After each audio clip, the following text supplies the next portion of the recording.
Is Fortnite actually back? Remember when people laughed at anyone who still played Fortnite? The internet declared it dead. Players left, content creators moved on. Every new season seemed to spark another wave of criticism. For a while, it genuinely looked like Fortnite had reached the end of its reign. But then something happened. Millions of players suddenly returned. Old creators came back. Viewership exploded.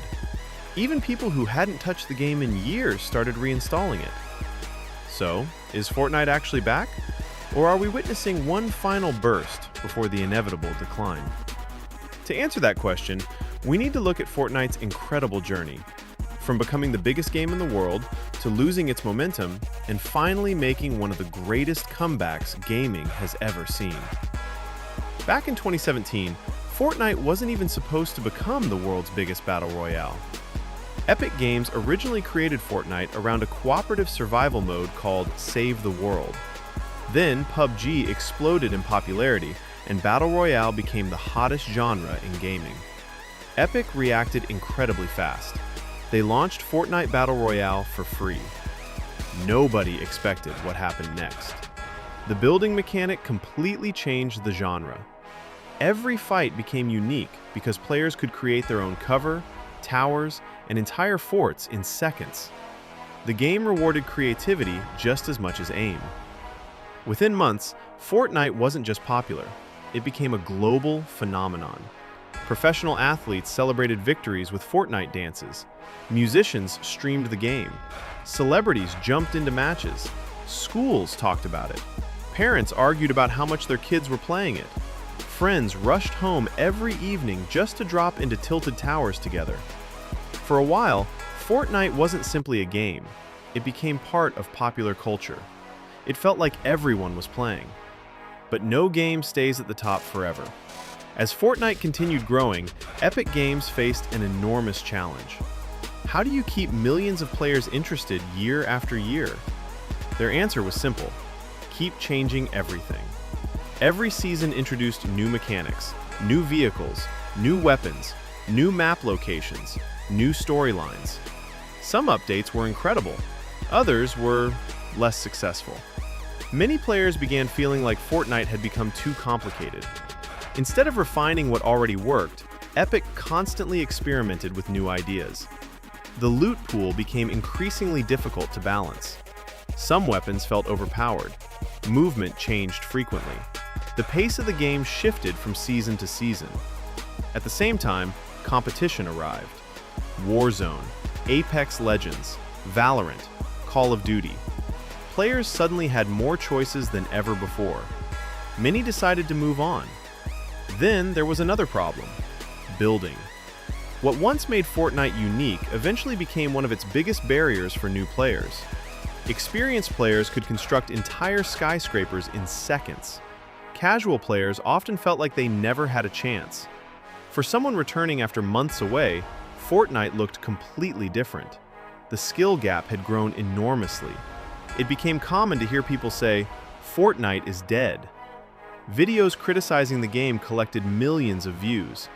Even longtime creators began uploading different games. For the first time since its release, Fortnite wasn't dominating every conversation. It looked like the golden era had come to an end. But Epic Games wasn't finished. Instead of trying to convince players that the future was exciting, they reminded everyone why they fell in love with Fortnite in the first place. The return of the original Chapter 1 map became one of the biggest gaming events in recent history. Veterans who hadn't played in years suddenly came back. Entire friend groups reunited. People experienced familiar locations all over again. Social media exploded. Streaming numbers climbed dramatically. Fortnite was everywhere once more. But here's what made Epic's strategy so smart. The OG season wasn't the destination, it was the bridge. While millions of players enjoyed the nostalgia, Epic continued expanding Fortnite into something much larger than a battle royale. Today, Fortnite is no longer just one game. Battle Royale is only one part of the experience. Players can build massive worlds inside creative mode.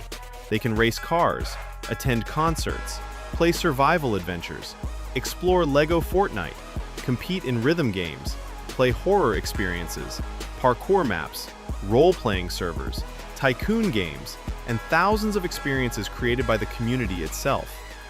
Epic isn't simply making a Battle Royale anymore.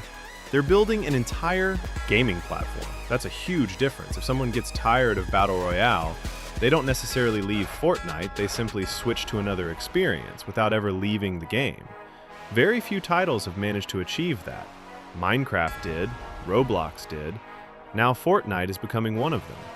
That's one of the biggest reasons it has survived for so many years. Epic understands that players eventually get bored. Instead of forcing everyone to enjoy one experience forever, they created a platform where players can constantly discover something new. That's incredibly difficult to accomplish. Most live service games eventually become repetitive. Fortnite keeps reinventing itself. Every season brings something unexpected. Sometimes those updates are amazing, sometimes they're controversial. But almost every update gives players a reason to return and see what's changed.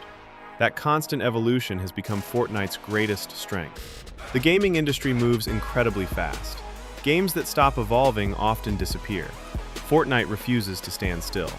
So, is Fortnite actually back?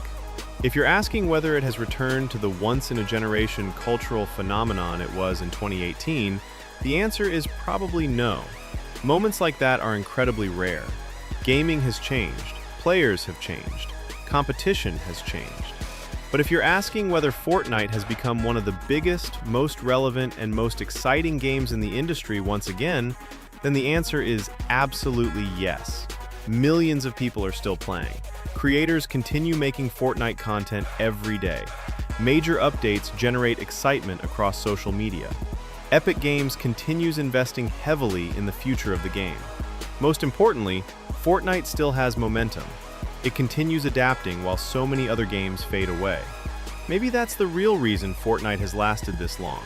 Not because it's perfect, not because every update is loved, but because Epic Games has never been afraid to change. Fortnite has survived trends that ended countless other games. It has reinvented itself over and over again. And somehow, nearly a decade later, it's still one of the biggest names in gaming. Maybe the real question isn't whether Fortnite is back. Maybe the real question is this: did Fortnite ever really leave? Leave a like and comment to let me know your thoughts, and make sure to subscribe so you stay updated.